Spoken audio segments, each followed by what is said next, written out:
นำเขามาซื่อๆมันจะมีไล่ประเทศมาแล้วบริษัทที่นำเขาจะเอาก็จะมาตีพิมพ์สลากเป็นภาษาลาวใส่หันกำหนดใส่หันมันจะมีรายละเอียดอยู่หันแหละมีฮอตมือวันที่ผลิตวันที่หมดอายุวิธีการซักเขาบอกซักไม่ใช่ไหมคนไล่เขาว่าตีนจังนี่บ่สลากเขาแนะนำบ่ซักเขาได้โอ้ยเบิ่งคนแม่โมไปถ่ายรูปวิดีโออยู่ได้แล้วแต่เรามากไว้เข้าเนี่ยไปสมัยการซีนก็จะมีการซีนคอการซีนขาการซีนบนสะโพกมันแต่ขาเนี่ยมันขับเตะเขาแต่เขานิยมซักคือคอมันจะวันเรื่องเส้นประสาทใหญ่มันจะบ่ไล่จะมักซักบรรทันและอีกอย่างมันเป็นบอลเคลื่อนไหวตลอดแต่มันการดูดซึมยามันก็จะดีกว่าค่าจะเข้าโรงคอยนิยมซักแล้วเดี๋ยวนี้เพราะว่ามันมีเส้นประสาทใหญ่ไล่ถ้าหากซักผ่าซักมันยังมันมักมีปัญหาอย่างค่าเกค่าอาหารหมดสิและอีกอย่างสัตว์อันนี้ส่วนใหญ่มันเป็นสัตว์ใหญ่มันทับน้ำหนักไล่นะครับค่ามันมีปัญหามันก็จะโมนั่นปานใดมูคือกันมูเขาแห้งหอยซักเลยตาเขาที่ออกผักสนามเขาก็มีกระติกน้ำก้อนมีน้ำก้อนแล้วก็เอาสีแรงกับเข้มมันยังต่างนี่แหละแล้วก็มีเสือกนี่อุปกรณ์หลักๆของมันเข้มเขาก็ใส่เข้มเบอร์18สำหรับหัวควายแต่ความจริงแกะแบบมูจะใส่เข้มเบอร์21เบอร์21มันเป็นเบอร์ใหญ่แต่เข้มมันจะน้อยกว่านี้แล้วอันนี้มันเป็นเข้มมัน18มันจะมีไล่ลุ้นอีกความยาวของมันอันนี้มันจะเป็นนั่นเราได้0.5 นิ้วบ่1/2 นิ้วมันก็จะมีขนาดของมันเข้มขนาดความใหญ่ความยาวของมันอีกอันนี้เขาซักกามซีนะต้องเอาเข้มยาวนิดนึงซักลืมนั่งเขาก็เอาเข้มยาวนี่ก็ได้หรือว่าเข้มสั้นก็ได้น้อยกล่อง50 cc ก็มีกล่อง10 cc ก็มีแต่ก็สุดแล้วแต่ไปทำบางส่วนก็มีบางส่วนก็บ่มีสุดแล้วแต่นักเขานำเข้ามา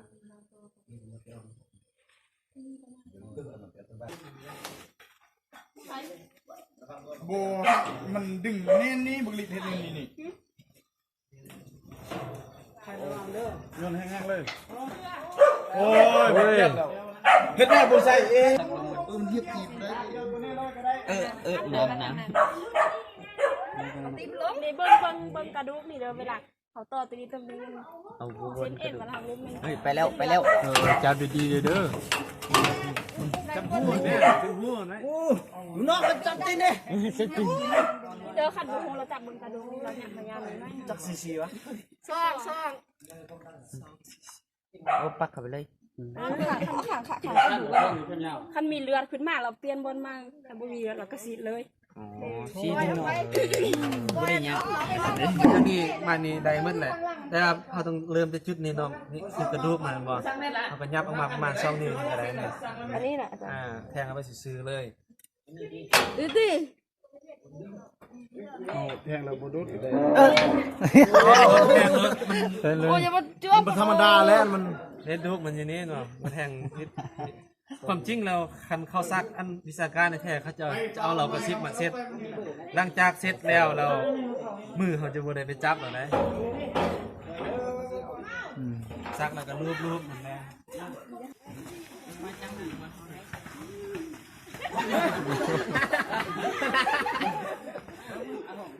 นั่นมันต้องยุกก้นมันเตะได้อยู่ทางหัวมันบ่ไปย่างอย่าไปอยู่ทางก้น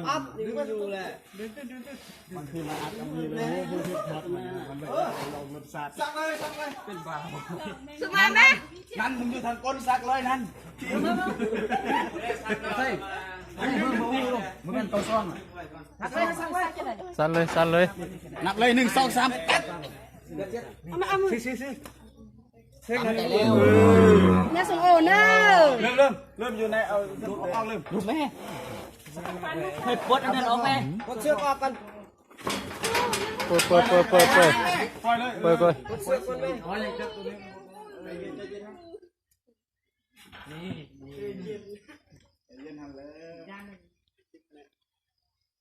ไปมือไปมืออะไร อ๋อตัวนี้ที่ออกอยู่มันวุ้ยเบิ่งวุ้ยเบิ่ง ลูกๆได้ลูกๆได้ ไว้ได้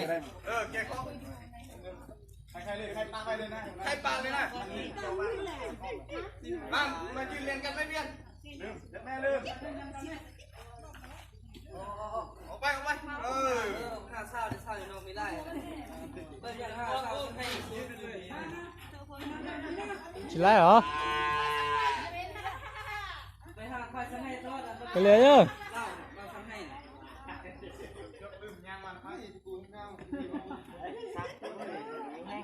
ตัวสันอยู่สตินะตัวสันอยู่นะเราเวชปีศาจอะไรปีศาจเอาไปตัวสิตัวเปียกนะ ใช่ไหมเสียบไป ชักจำเลยจำเลย แม่ล่ะเสียบไปเลย โอเซียวก่อนไหม ดูที่ไหนออกมาแล้วน่ะ อ้าวผู้ว่ามันก็หูเล่านะตัวใหญ่กว่านับกันอ่ะเอาไปเจ้า ตัวเดี๋ยวร้อนๆนะตัวสัตว์ร้อนๆตัวเผาร้อนๆนะ เอาเลยอันนั้น มือนี้สักตี ตัวจ้องนะ มีของย่างสัก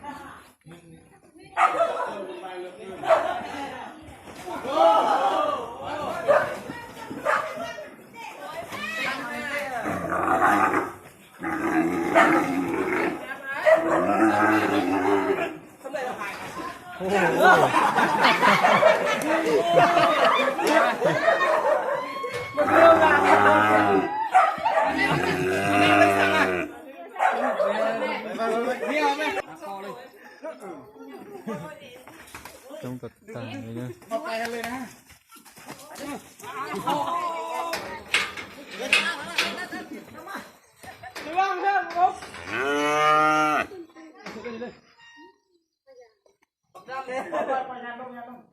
โอเค บ่ต้อ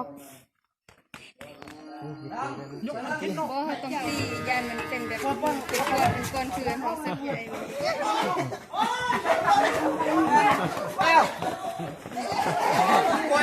ใครแม่ใครแม่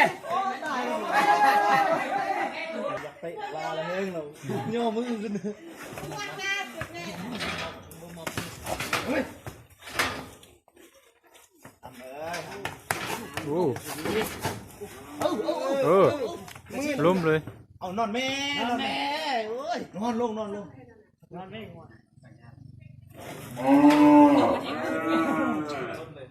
อ๋อมันเกี่ยวก่อนเนาะ ได้เลยพี่ได้ พิมพ์แม่เอาพิมพ์ช่อง ที่นู่นจะรถสัตว์ตึกนะที่นู่นตาสันนุรถตึกนะที่รถสัตว์ตึกแต่ชิน้องนะสนใจนะ เอาเลยพ่อ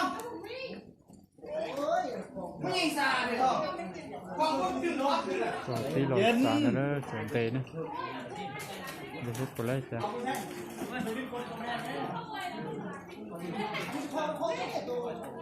ไม่มันใหญ่พูดมันไม่ไหวโอ้มันอะไรนะมันใหญ่นะ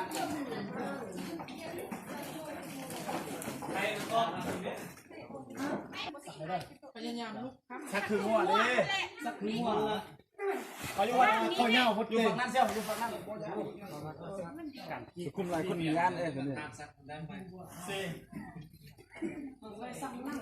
เจ้านี่สักคนตัวนั้นก็ดีขึ้นกันสักคนตัวนั้นก็ดีขึ้นกันเลย เป็นทีมเห็ดป้าเดียว เอาเละเขาอยู่เลยปั๊บเลย สเลงเหล็กขนาดสัญญาณขนาดอยู่เนาะ สักง่ายอยู่เนาะตัวนี้ ง่ายนะสิ้นไล่ตัดสิ้นเลยขนาดสักนั่งฟังเลยบอกว่าไปที่ โอ้ยถ้ามันสักยักไล่มือหน้ากับปาดเอา เด็กตุกเชี่ยนะสาตุกเชี่ยนะก็น้องนะ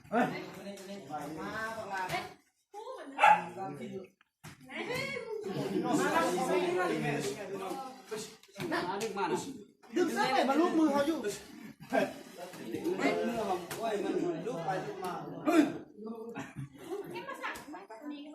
แค่โอ้นี่ซักนี่ เพี้ยนเขาก่อนห้าสักก่อนเลยมา ยัง5โต ในห้าสักก่อนก็พูดดู สิงสักแม่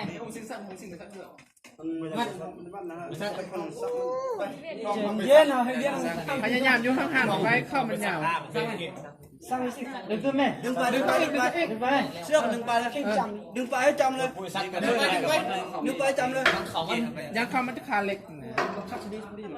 บอกใส่เลย เอาเลยไหม เดี๋ยวจะเข้าเหมือนเตือนบันนึงไหม เขามันก็อันนั้นนะให้มันสิ่งปั๊บเลยแล้วปุ๊บเลยสิ แทงแล้วไหม แทงแล้วไหม แทงมาหน้า แทงจึ๊กแม่ลูกซิง จะเพ่งตัวนี้แม่ให้ครบเป็นสัญญา เพื่อนคุยถอยจี้จิบเหมือนกัน แทงรถคือสั่งมันกระโปงเลยนะ แทงเข้าไปรถ แทงรถตักมันก็กระไร พี่แป๊พี่แป๊ ระวังซิง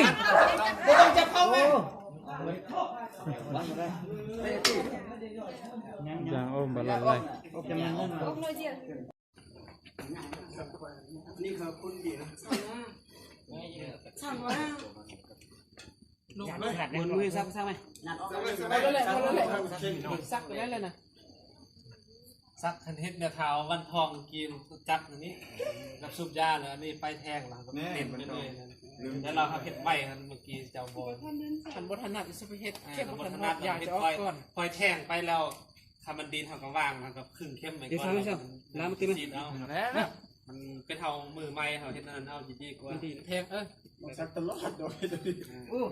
อ้าว เก่งมากเลยสัก ได้ไหม